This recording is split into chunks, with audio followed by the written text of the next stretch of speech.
Hello friends, आज जैसे हमने देखा इंडियन मार्केट्स में काफ़ी गिरावट के साथ ओपन हुई और वहाँ से कुछ रिकवरी भी देखने को मिली इन द इनिशियल जो अवर्स में। तो लेकिन मार्केट यहाँ पे सस्टेन नहीं कर पा रही है, तो ये देखना होगा कि जो आज का लो है और जैसे जो बजट डे के दिन जो लो बनाया था मार्केट ने, निफ्टी ने जैसे 24,600 के आसपास, तो क्या वो सस्टेन होगा? तो अगर ये लेवल सस्टेन नहीं होता है तो मे बी यहाँ आने वाले दिनों में और भी गिरावट हम देख सकते हैं। तो जैसे आज के दिन में हम देखें तो जो जिन सेक्टर्स के ऊपर आज फ़ोकस है, जैसे डिफेंस स्टॉक्स में कुछ थोड़ा बहुत बाइंग चल रही है because of the geopolitical tension.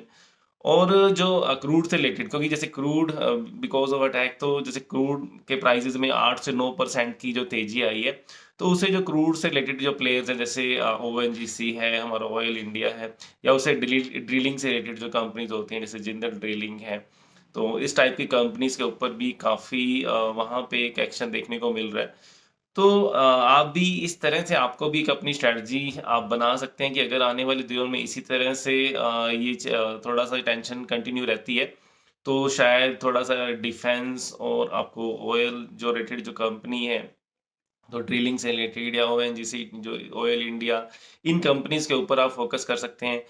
और थोड़ा अभी जो मेरी एडवाइस यही रहेगी कि जैसे अगर आप ना तो कोई पैनिक सेलिंग अभी मत करिए। अगर आपके पास जो भी आप इन्वेस्टमेंट किए हो आपने, तो पैनिक सेलिंग भी मत करिए और फ्रेश बाइंग के लिए वेट करिए, मार्केट को स्टेबलाइज़ होने दीजिए। तो ऐसे कई लोग सोचते हैं कि ठीक है, आज डिप हुई है तो आज ही बाय कर लो। तो ऐसे अपॉर्च्युनिटीज़ एकदम से, ऐसा नहीं कि सभी अपॉर्च्युनिटी एक दिन में ही निकल जाएँगी। डेफिनिटली स्टॉक्स, बहुत से स्टॉक एकदम से डिप बना के कई बार मूव कर जाते हैं जब मार्केट बॉटम बनाती है।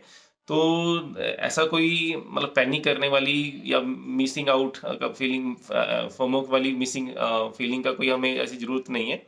We should wait for the stability, that is मेरे हिसाब से सबसे बेस्ट एक स्ट्रैटेजी रहती है।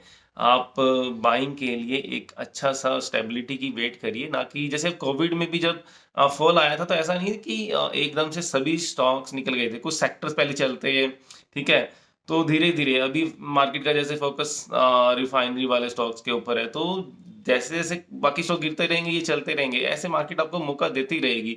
तो कहीं भी हमें इस तरह से पैनिक करने की ज़रूरत नहीं है।